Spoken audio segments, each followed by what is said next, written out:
guys, it is Tristan with Nerdut's Newsstand, and we are back for another Bad Ideas, and we are going to talk about Bianca's first experience ever with the original Superman movie, the one with Christopher Reeves. We're going to see what she thinks, and we're going to talk about it. How are you today, Bianca? I have coffee. Yes! Coffee is delicious. I love it. I am so excited. The reason we decided to do this is because in Robert Willing's 75th Pro vs. Noobs, we did Superman 1978. Does that make a little bit more sense for you, that comic now? Yes.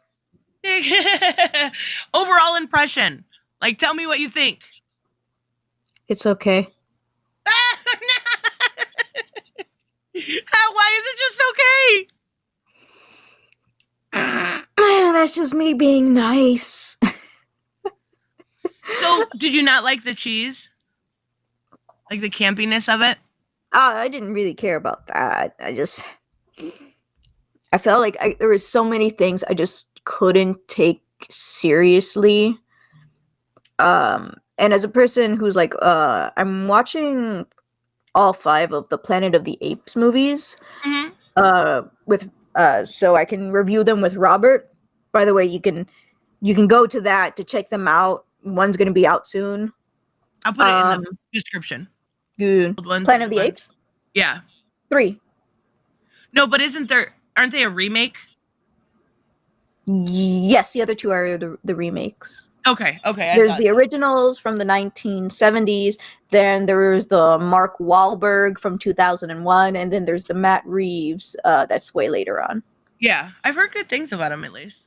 The Matt Reeves, Planet of the Apes one. Yeah.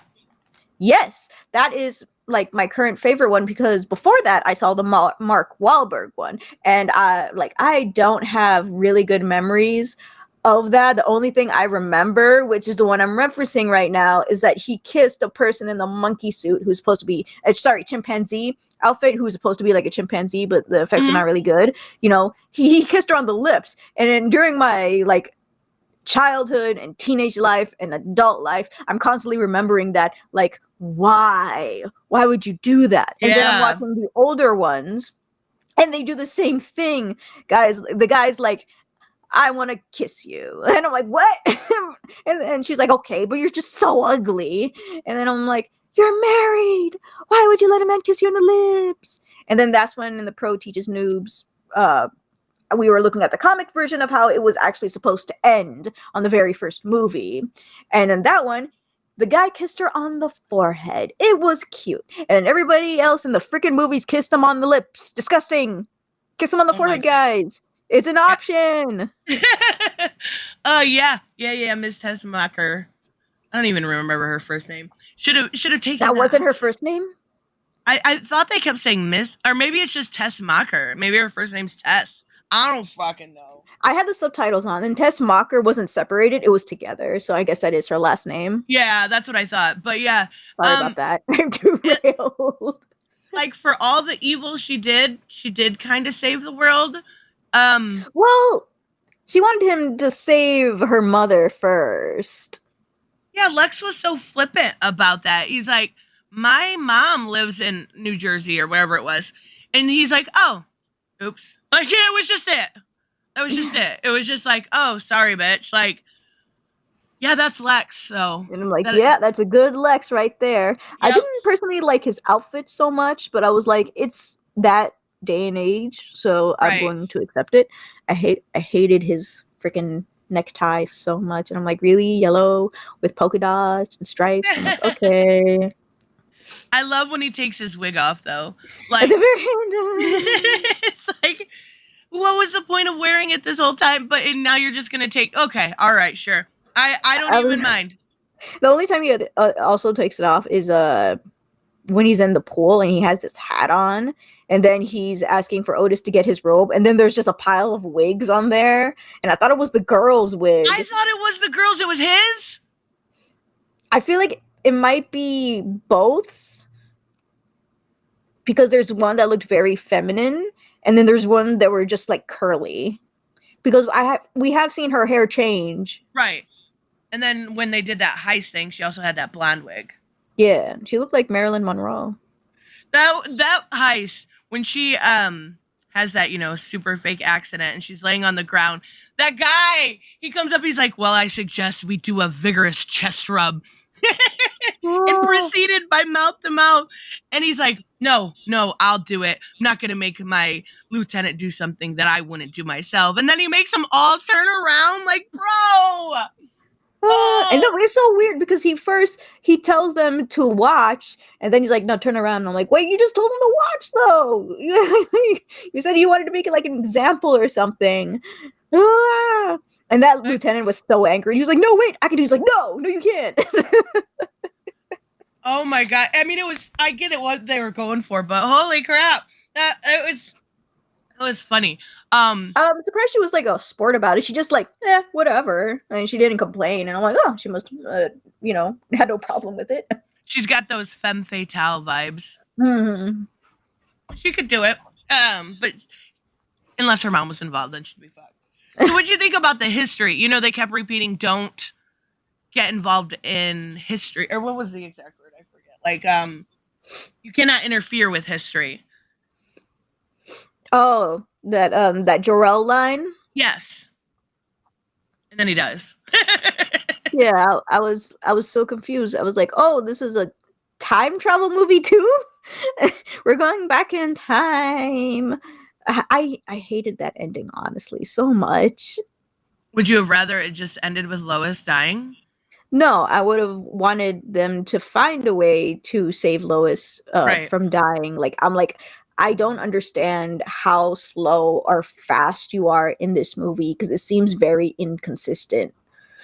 Very. And the thing is it also is weird. So when he does the time travel thingy and then he goes back and the first thing he does is save Lois. But Lois is not in trouble because there's no falling rocks. And Jimmy was already saved. So I'm like, what happened to all those people? That's what I want to know. I was like, wait, so did you just go back enough to where she will like somehow be safe?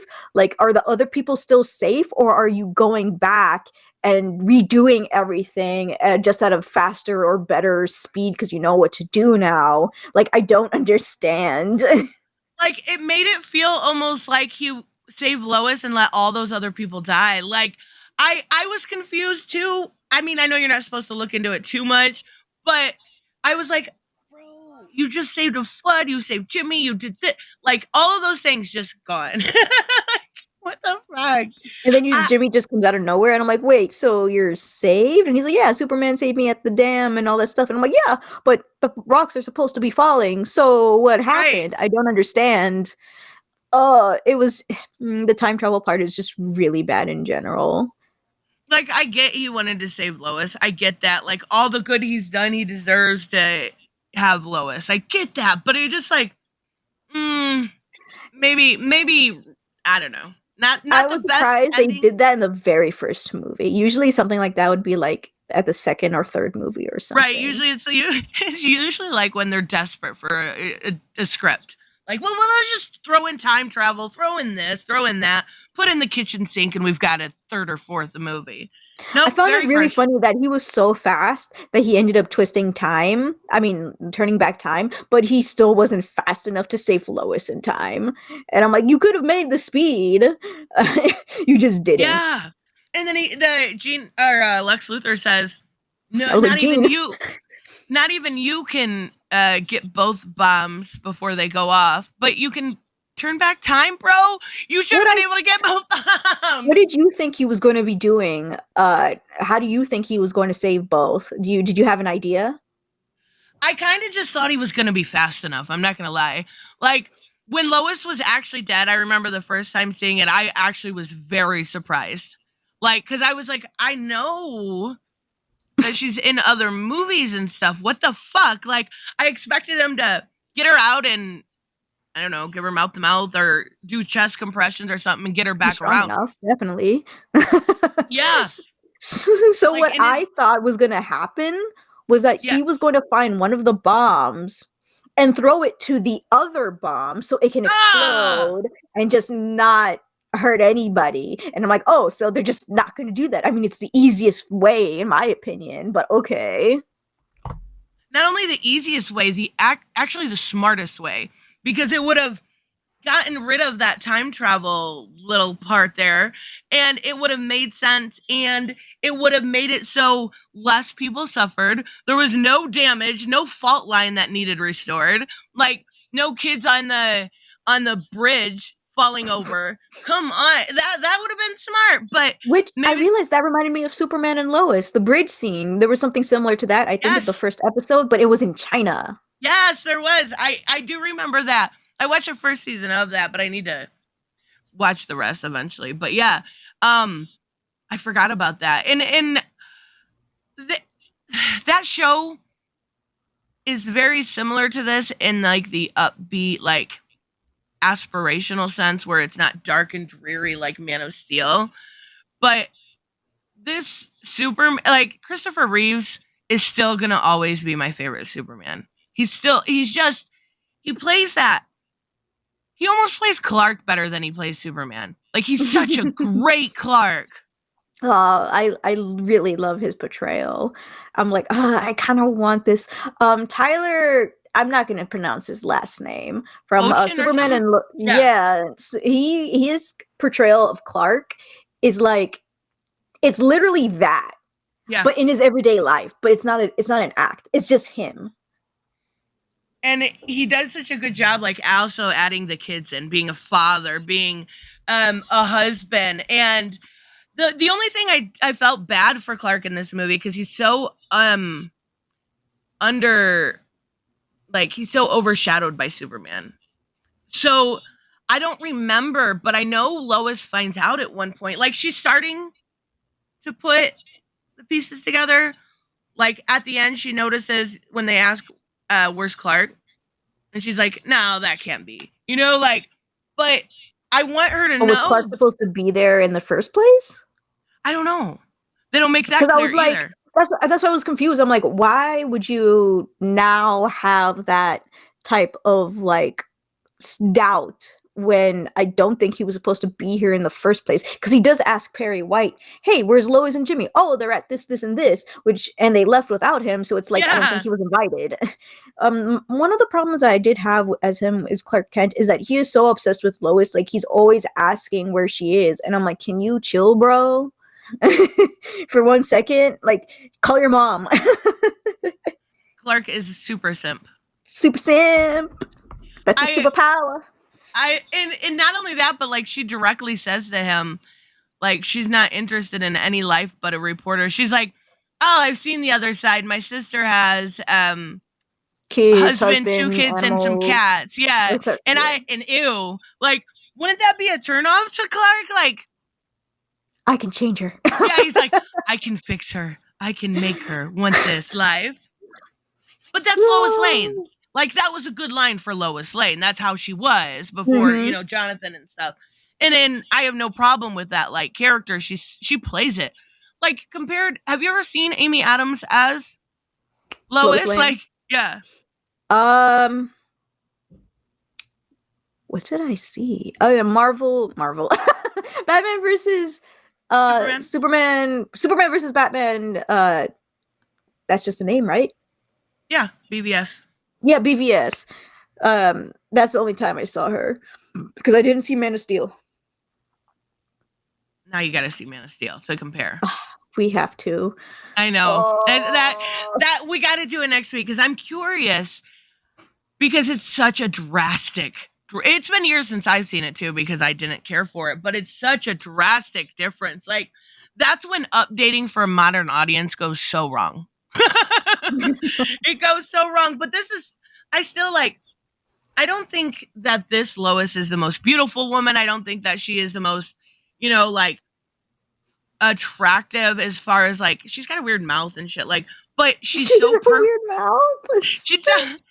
But she's so perfect for this role. She's such a great Lois Lane. Like, to me, she is always going to be the best Lois Lane, followed up by the one from Superman and Lois, who also, oddly enough, has a weird mouth.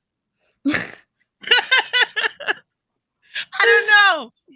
but like she's so good in that role. I think like I do know in I'm pretty sure she finds out because I do remember I think it's in 2 she jumps out a window to find out if Clark will save her to kind of put him on the spot.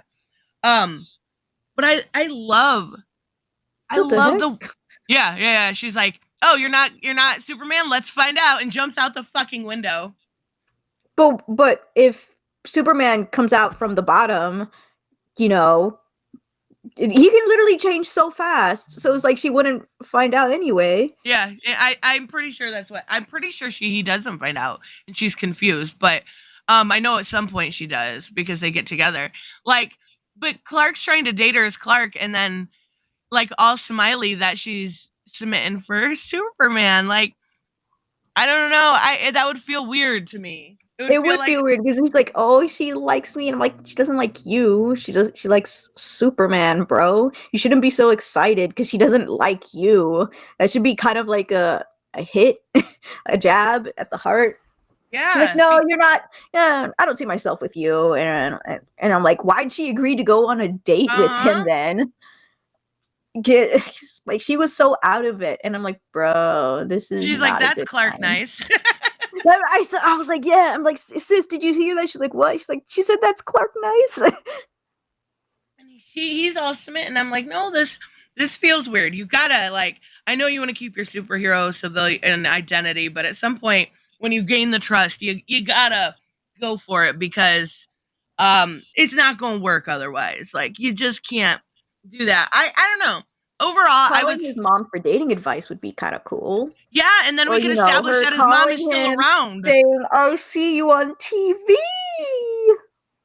They never, yeah, you're right. They never show any of that, like no reunion with the mom, no reaction to him being out there and putting himself out there, which he hid for years. Come, like, give the mom a break, guys. Boo. Boo. But yeah, I love this movie. I think it's wonderful. Like, I love the cheese. I love all of that. Like, what did you think of the music? Like that iconic the music was Superman. amazing. Oh, I loved it. I was sing along to it during the movie a little bit. My sister was humming a little bit with me. Whenever I hear that music, even if it's not like, you know, not the movie on, that is like iconically Superman to me. And I think a lot of people feel that way. They did. For 1978, as much as we made fun of like the running on the train and even some of the scenes where he's flying above the earth, that was like top tier at that point. Like people were amazed. I think it came out 1 year after Star Wars. Ooh, so like Star Wars stole it. The intro. I mean, yeah, that intro was way too Star Wars for me. But I get why they did it because they were on Krypton. And he even says, doesn't he say Kal-El weird too? He's like Kal-El. He said it's way too fast. And I'm like, yo, I need you to enunciate. How can you say Kal-El so fast, but you're like dragging the speech on for 10 minutes? Oh, that's another thing. What did you think of how they did the fortress with the crystals and everything? Like, yo, I thought it was kryptonite, bro. I did but too. I was like, that wouldn't make any sense. So as soon as he threw it, and I'm like, oh, so whichever it lands, that's how he's gonna build it. And I'm like, no, he just builds it. And I'm like, oh, that's my bad. Also, he grew in the pod. What pod? The spaceship he was in. Oh yeah, because it said it took 3 years or something to travel. Yeah, but I was like, oh, so it's just gonna age him up. Like he doesn't stay in that baby state. Didn't think I would see a naked baby on there. The kid walks out and he's naked. Like it's adorable, but it's just like another thing that wouldn't pass nowadays. Yeah, I'm so used to like having everything censored. I was like, ah, my eyes. Oh my god, I love how when he's venturing out and he's got that green crystal, what in his right mind was like, I need to throw this. That's what I was like. Where did you like? He doesn't see the hologram until he gets into the actual Fortress of Solitude. So how does he know? Yeah, it doesn't make. I mean, it makes sense in the idea that it's a comic book movie, but I'm just like, okay. And I love how they use like I guess I gotten so used to how they do the holograms now that looking back at the hologram of Jor-El, Just his oh that face. I didn't realize like how updated it's been now. Usually it's the whole body and it looked pretty bad, but I mean I guess it is 1978. Like I like the idea Title of this movie, 1978, the movie. Yeah, the best for 1978. I like the way they did the fortress, but I still have an issue with him being there for 12 years and not venturing outside. Like a lot of times in the storyline, isn't it Clark when he's in the pod and coming to Earth? He's in a hyper sleep, so to speak. Like he was awake in this one. Information. Yeah, and he's being fed that information. But still forgot it. Like, and I mean, you were fed the information for like 3 years on repeat, and you just like don't remember any of it. I mean, he was a baby. Well, they say that the best thing to teach your child is when they are babies. When they're little, yeah. I when he came out of that 12 years later, wouldn't he be, if he was getting all of the knowledge from Jor-El, even if it was thousands of years old, wouldn't he be like the smartest man on Earth? That's what I thought. I'm like, hey, yo, he's gonna be an academic. Because he's like being taught all this history, and I'm like, what the heck? I think it's funny to look back and realize that at one point in our life, or not our life because we weren't born then, but I mean at one point in our history, journalists were trusted. That's the most amazing part. Like nowadays, it's like, you don't know which media you can trust. You don't know which one's splitting it for a narrative.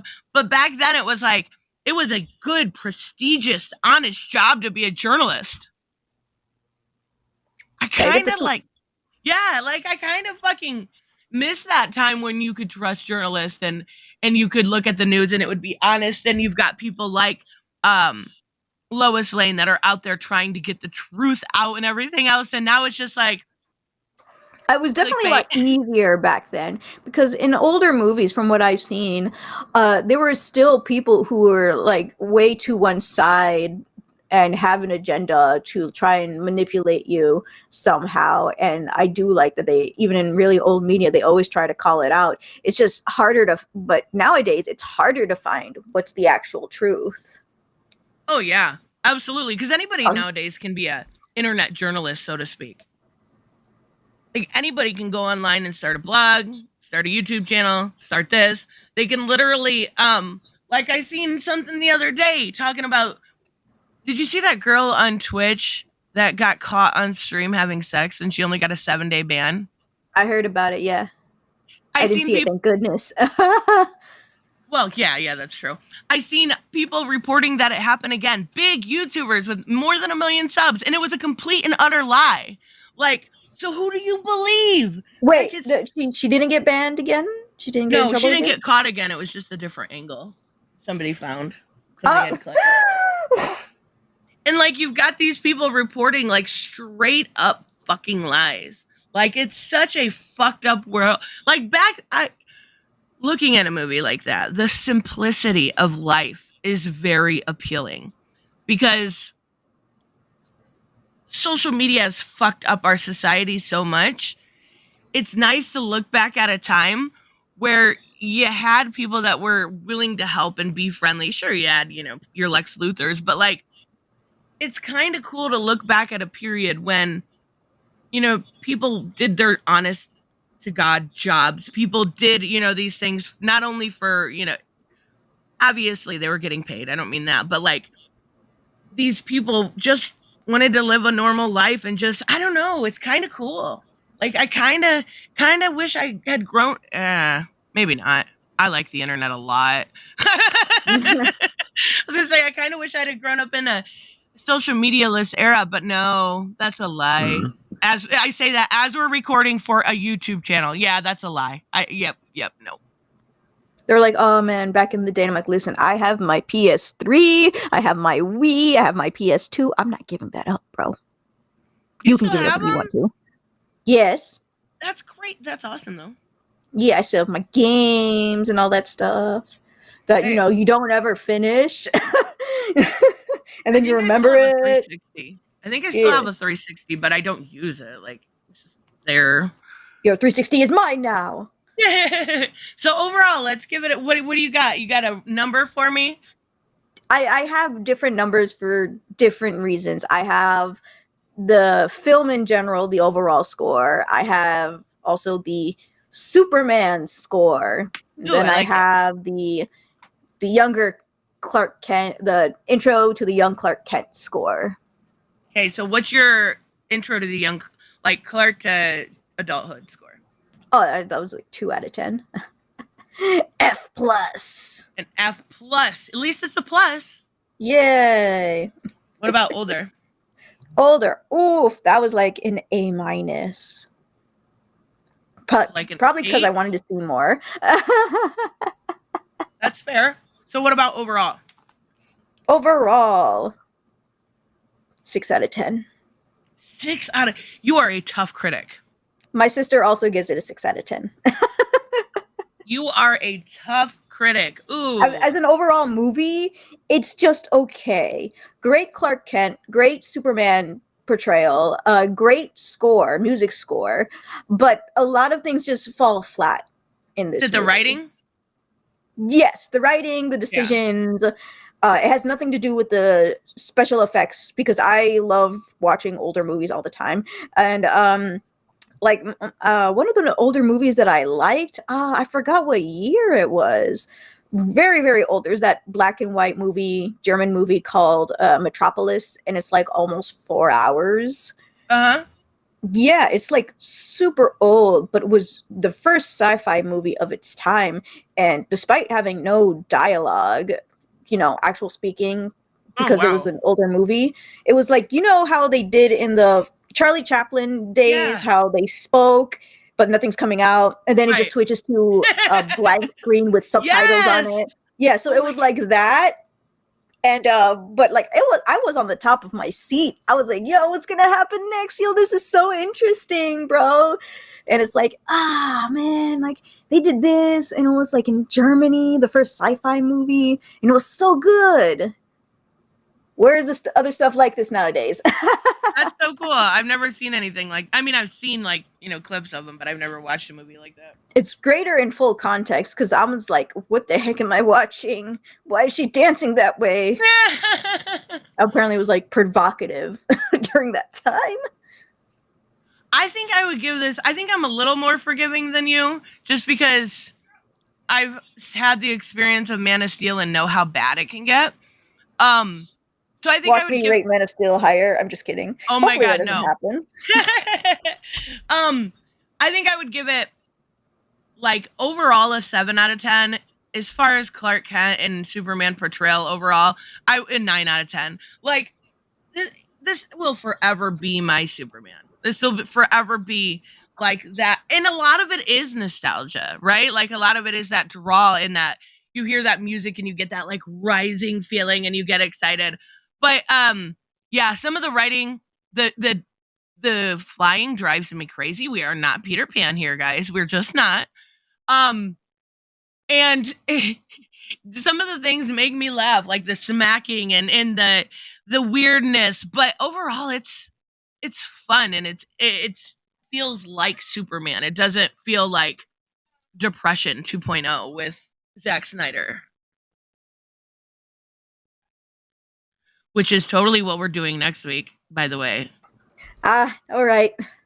Yes, I can't wait to see your reaction. It's gonna be so damn.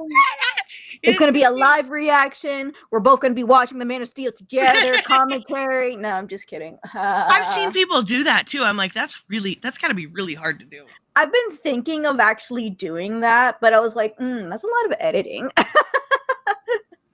I've seen people do like watch parties where you all press play at the same time. I was actually invited to one, but like they do watch parties extremely late, like almost 12 a.m. my time. So I'm like, yeah, I can't make it. I'm sorry.